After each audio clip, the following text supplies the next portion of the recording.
എല്ലാവർക്കും മറ്റു വീഡിയോയിലേക്ക് സ്വാഗതം. ഇന്ന് ഞാൻ വന്നേക്ക് നമ്മുടെയൊക്കെ ഫേവററ്റ് ഒരു ഫുഡായ കേരള പൊറോട്ടയുടെ റെസിപ്പിയുമായിട്ടാണ്. അപ്പോൾ എങ്ങനെ ഉണ്ടാക്കാൻ നമുക്ക് നോക്കാം. അതിന് മുമ്പ് നമ്മുടെ ചാനൽ സബ്സ്ക്രൈബ് ചെയ്ത് സപ്പോർട്ട് ചെയ്യണേ. ഇതുണ്ടാക്കാനായിട്ട് ഞാൻ ഇവിടെ 4 കപ്പ് മൈദയാണ് എടുക്കുന്നത്. 250 ml കപ്പിൻ്റെ 4 കപ്പ് മൈദയാണ് എടുക്കുന്നത്. ഇതുകൊണ്ട് ഏകദേശം ഒരു 12 പൊറോട്ട ഉണ്ടാക്കാൻ പറ്റും. 4 കപ്പ് മൈദ ഇതിലേക്ക് ഇട്ട് കൊടുത്ത ശേഷം ഇനി ഇതിലേക്ക് 1 ടേബിൾ സ്പൂൺ പഞ്ചസാര ഒന്ന് ചേർത്ത് കൊടുക്കുന്നു.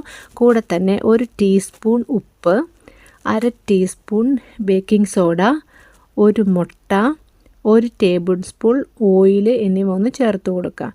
ഇതെല്ലാം കൂടെ നമുക്ക് നന്നായിട്ടൊന്ന് മിക്സ് ചെയ്തെടുക്കാം. നമ്മൾ ചേർത്തൊക്കെ എല്ലാ ഭാഗത്തേക്കും ആവാൻ വേണ്ടിയാണ്. ഇനി കുറച്ച് വെള്ളം ഒഴിച്ച് നമുക്കൊന്ന് നന്നായിട്ടൊന്ന് കുഴച്ചെടുക്കാം.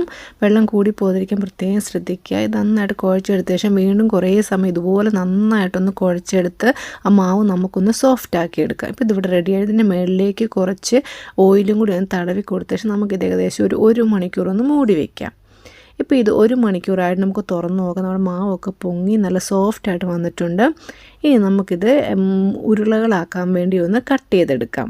എന്നിട്ട് ഇതുപോലെ നമുക്ക് നല്ല ബോൾ പോലെ ഉരുട്ടിയെടുത്തൊന്ന് മാറ്റി വയ്ക്കാം. ഓരോന്നും ഇങ്ങനെ വിള്ളലുകളില്ലാതെ നല്ല ബോൾ പോലെ ഒന്നാക്കി നമുക്കൊന്ന് റെഡിയാക്കി എടുക്കാം. അപ്പോൾ ഞാനിങ്ങനെ എല്ലാ ഉരുളകളാക്കി എടുത്തിട്ടുണ്ട്. എനിക്കൊരു 6 ഉരുളയായിട്ട് ഇവിടെ കിട്ടിയിട്ടുണ്ട്. ഇനി എല്ലാം തന്നെ ഇങ്ങനെ ഉരുളകളാക്കി എടുത്ത ശേഷം നമുക്ക് ഇതിന് മുകളിലേക്ക് എണ്ണ എല്ലാത്തിനും തടവി കൊടുക്കും. ഇതിൻ്റെ പുറം ഭാഗം ഹാർഡാവാതിരിക്കാനാണ് നമ്മൾ ഇതിൻ്റെ മുകളിൽ എണ്ണ തടവി കൊടുക്കുന്നത്. ഇത് നമുക്ക് വീണ്ടും ഒരു മണിക്കൂറൊന്ന് മൂടി വയ്ക്കാം. ഇനി തുറന്നെടുക്കാം. നമ്മൾ ഓരോ ബോളും എടുത്ത് ഇതുപോലെ ഒന്ന് പരത്തിയ ശേഷം നമുക്കൊന്ന് വീശാം. ഇത് കൈവച്ച് ഇങ്ങനെ വീശിയാൽ നമുക്ക് നന്നായിട്ട് വീശി കിട്ടും. നമ്മുടെ ആ വലിപ്പത്തിനനുസരിച്ച് ഇതിൽ കുറച്ച് ഓയിലും തേച്ച് കൊടുക്കുക. മുകളിൽ കുറച്ച് പൊടിയും കൂടി ഒന്ന് വിതറിയ ശേഷം നമുക്കൊന്ന് രണ്ടായിട്ടൊന്ന് മുറിച്ചെടുക്കാം. ഇനി ഇതിങ്ങനെ മുറിച്ചെടുത്ത് നമുക്കിത് മടക്കി ഇതുപോലെ എടുത്താൽ നമുക്കത് ചുറ്റാനായിട്ട് എളുപ്പമായിരിക്കും. എന്നിട്ട് നമ്മുടെ കൈവെള്ളയിലിട്ട് നമുക്ക് ഇതുപോലെ ഒന്ന് ചുറ്റി ഒന്ന് മാറ്റി വയ്ക്കാം.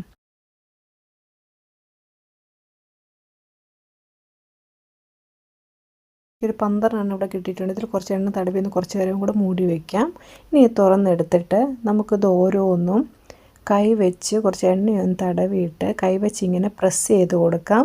ഇങ്ങനെ കൈ വെച്ച് പ്രസ് ചെയ്ത് കൊടുക്കും. ഇതിങ്ങനെ പൊറോട്ടയുടെ ആ ഷേപ്പിലായി കിട്ടും. ഓരോരുത്തരുടെ ഒരു വലിപ്പത്തിനനുസരിച്ച് ഇതിങ്ങനെ ആക്കിയെടുക്കാവുന്നതാണ്. എനിക്ക് കുറച്ച് കനം കുറച്ച് പരത്തുന്നതാണ് ഇഷ്ടമുണ്ട്. ഞാൻ ഇത്രയും വലിപ്പത്തിൽ എടുക്കുന്നത്. ഇനി ഒരു ദോശക്കല്ല് നമുക്ക് അടുപ്പത്തോട്ട് വെച്ച് അത് ചൂടാകുമ്പോൾ അതിലേക്ക് ഇത് ഇട്ട് കൊടുക്കാം. എന്നിട്ടൊരു മീഡിയം തീയിൽ നമുക്കിത് വെച്ച് കൊടുത്ത് ഒരു സൈഡ് നന്നായിട്ടൊന്ന് മുറിച്ചെടുക്കാം. ഇപ്പോൾ ഇതായിടുമ്പോൾ ഇത് മറിച്ചിടാം. അപ്പോൾ ഇതുപോലെ ഒന്ന് മുരിഞ്ഞ് കിട്ടും. ഇതിന് മേലേക്ക് നമുക്ക് കുറച്ച് എണ്ണയൊന്ന് ഒഴിച്ചു കൊടുക്കാം. എണ്ണയ്ക്ക് പകരം ഡാൽഡയും ഒഴിച്ചു കൊടുക്കാവുന്നതാണ്.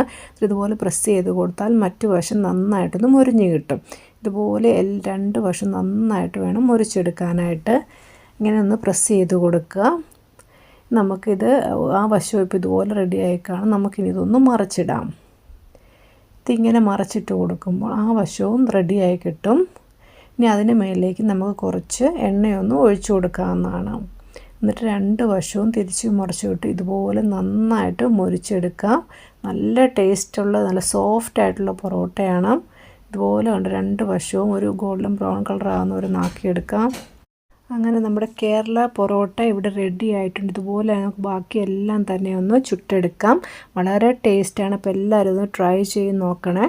നല്ല അടിപൊളി ടേസ്റ്റുള്ള പൊറോട്ടയാണ്. നല്ല സോഫ്റ്റാണ്. കഴിക്കാൻ ഒരു പ്രത്യേക രുചി തന്നെയാണ്. അപ്പോൾ എല്ലാം നമ്മൾ ഇതുപോലെ ആക്കിയെടുത്ത ശേഷം നമുക്ക് 2-3 ഒരുമിച്ചിട്ടിട്ട് കുറച്ച് എണ്ണയൊന്ന് തടവി ഇതുപോലെ കൈവച്ചൊന്ന് അടിച്ചു കൊടുക്കുക. അപ്പം നന്നായിട്ട് ഇത് ലെയറായി കിട്ടും. ചൂടോട് വേണം ഇങ്ങനെ അടിച്ചെടുക്കാനായിട്ട്.